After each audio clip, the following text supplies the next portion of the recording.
Son las 9:42 y establecemos contacto con Ruth Ferrero, que es académica de Ciencias Políticas de la Universidad Complutense de Madrid e investigadora del Instituto Complutense de Estudios Internacionales. Ruth, ¿cómo está usted? Muy buenos días. Estamos con Jacinta Molina acá en Santiago de Chile. Buenos días. Hola, buenos días. A ver, desde Europa se ve esta asonada, este golpe de mano de Vladimir Putin como un recuerdo de experiencias nefastas en la Primera y Segunda Guerra Mundial, o eso es una interpretación que hacemos de quienes estamos más lejos? Sí, bueno, en las últimas semanas se ha estado comparando, digamos, la acción de Putin con lo ocurrido, bueno, con las negociaciones previas de Múnich del año 38 y el posterior avance militar de Hitler en los Sudetes y luego en Polonia. Y sí, se compara a Ucrania con Polonia, ¿no? Tenemos esta simbología, ¿no?, en el territorio europeo y ha sido algo que de manera recurrente ha sido utilizado por distintos analistas y demás. Yo creo que una de las principales diferencias con lo que pasaba entonces y lo que pasa ahora es que entonces no había armas nucleares y ahora estamos hablando de algo mucho más serio, más si cabe que lo que pudimos observar en esa Segunda Guerra Mundial, ¿no? Estamos en un momento de alta tensión y en la cual se está decidiendo el futuro del orden mundial. Nada va a volver a ser como antes de esta agresión rusa a Ucrania, y esto es una partida que no empieza en Ucrania pero no termina en Ucrania, va mucho más allá de Ucrania. Ahora, si no termina en Ucrania y va más allá de Ucrania, ¿a dónde podría dirigirse? Porque se habla de aquellas naciones también que en algún momento fueron parte o incluso también fueron parte de la esfera de influencia de la Unión Soviética o de Rusia en el pasado. ¿Es solamente hasta ahí o esto es una amenaza ya completamente hacia la Europa occidental, además? Bueno, es que estamos hablando en dos planos diferentes. Usted se está refiriendo a la capacidad de expansión rusa. No sabemos si se va a parar en Ucrania o no, pero yo me estoy refiriendo al orden mundial. A la alianza que se establece entre Rusia y China, en cómo se están separando de manera mucho más rápido los dos bloques económicos que ya habíamos comenzado a ver cómo estaban operando, el de Estados Unidos por un lado y China por otro, y con todas los paquetes de sanciones que se están aplicando tanto por parte de Estados Unidos como de Europa. Obviamente lo que estamos viendo es una ruptura mucho más clara de esos dos bloques. Por eso me refería que va a haber un nuevo orden global, independientemente de esas ansias expansivas y hasta dónde pueda ser capaz de llegar el señor Putin en este ámbito. Lo que es cierto es que esta es la primera vez desde la guerra de Afganistán en los años 80 que el heredero de la Unión Soviética, que es la Federación Rusa, se ha atrevido a hacer una ofensiva a gran escala en un territorio cercano. Nunca antes habíamos visto algo así. Crimea no fue esto, la guerra de Georgia no fue esto, ninguna de las aventuras bélicas de Moscú tienen nada que ver con lo que estamos viendo ahora mismo en Ucrania, y de ahí la gravedad del tema, ¿no?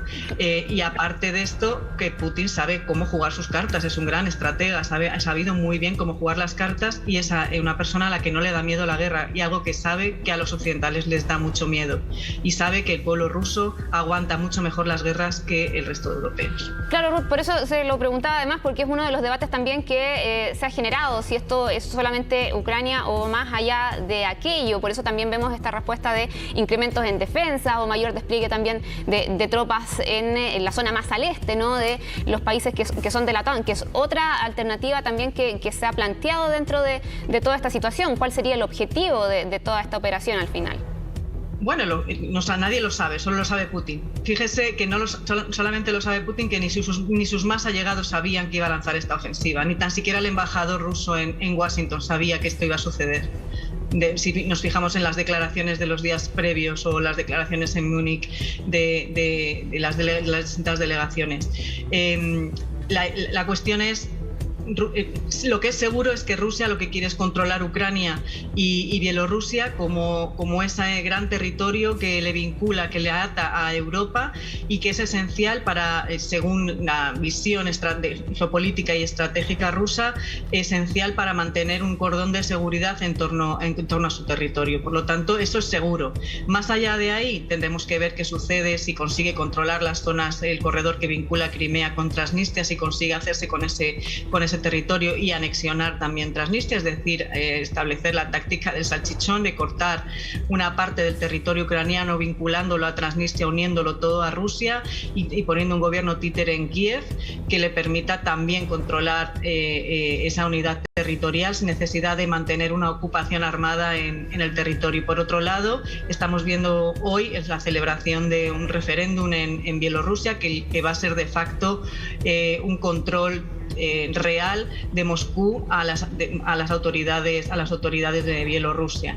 El compromiso de Lukashenko después de este referéndum con Moscú va a ser, si cabe, mucho más fuerte de lo que era hasta ahora, ¿no? Y es el pago que le está haciendo Lukashenko por haberle ayudado a no perder el poder en las manifestaciones que hemos visto en estos últimos años. Por lo tanto, ya tendría controlado Bielorrusia en función de la mayor o menor rapidez con la que se desenvuelva este conflicto ahora en Ucrania, esta agresión en Ucrania, si consiga cambiar el gobierno, si consigue una rendición por parte de Zelensky, tendría controlados esos dos territorios. Más allá de ahí, yo no me atrevería a hacer una predicción, porque ya le digo que nadie sabe hasta dónde está dispuesto a llegar Putin y nadie sabe si está dispuesto a ir hasta los Bálticos, ¿no? que algunos analistas dicen que sería su próximo objetivo, con la pequeña diferencia o no tan pequeña que los Bálticos son territorio OTAN. Ruth, perdón, tengo dos preguntas.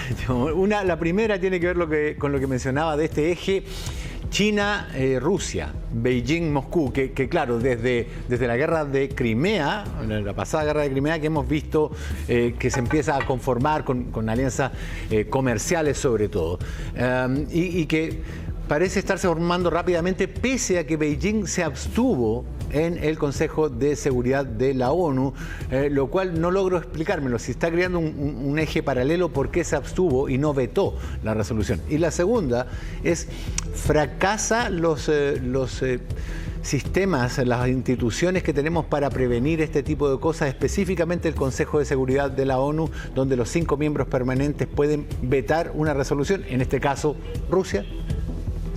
A ver, respondiendo a la primera pregunta, es verdad que la abstención de China en el Consejo de Seguridad, bueno, pues ha dejado un poco perplejos, ¿no? a su aliado en Moscú. También es verdad que China no es muy partidaria, nunca lo ha sido, de aventuras bélicas. Y yo creo que es un toque de atención también al Kremlin, ¿no? Para decirle, cuidado, porque estás yendo quizás demasiado lejos. No es una acción que guste en Pekín. Y yo creo que esa es un poco la señal que le ha planteado. Pero saben que una alianza estratégica y fuerte con Rusia les permite poner en marcha toda la estrategia que llevan elaborando durante años y que la tienen diseñada. Además, ya saben que los chinos diseñan las estrategias a muy largo plazo, no a 10 años, sino a 100 años. Y ellos tienen en la cabeza que tienen que hacerse con fuentes de energía, especialmente hidrocarburos, tienen que controlar todo ese espacio euroasiático. A nivel comercial han estado trabajando de manera muy potente en el caso de los países europeos, en el caso de Rusia, con América Latina también, y no están dispuestos a que una guerra de estas características, que son no del siglo XVIII, como decían ustedes, sino más bien del siglo XX, ¿no? Efectivamente, de esas batallas que vimos durante la Segunda Guerra Mundial. Para aquellos aficionados a los libros de la Segunda Guerra Mundial les recordará mucho, ¿no? Escenas, ¿no? que hemos podido ver incluso en películas, ¿no? Veía ayer la entrada de las tropas rusas en Kiev y me recordaba Varsovia, ¿no? Entonces, la cuestión es a dónde quiere llegar Putin, y porque sabe que va a tener la alianza con China hasta en términos económicos, de apoyo económico, pero China no tiene esta agresividad militar que plantea Putin.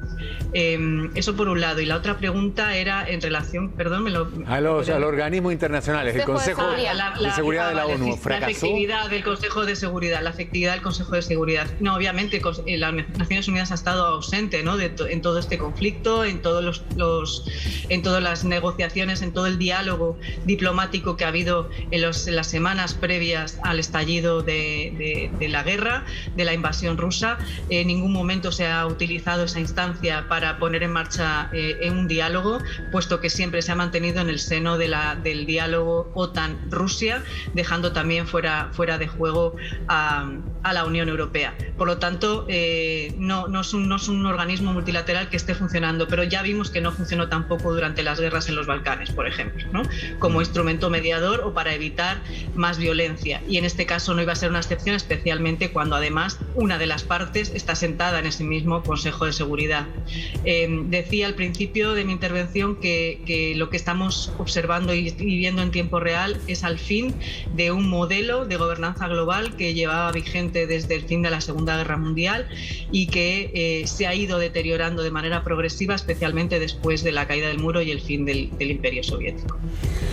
Ruth Ferrero, académica de Ciencias Políticas de la Universidad Complutense de Madrid e investigadora del Instituto Complutense de Estudios Internacionales. Muchísimas gracias por el tiempo que nos ha dedicado aquí en CNN y Televisión. Muchas gracias. Muchísimas gracias a ustedes. Adiós, buenos días.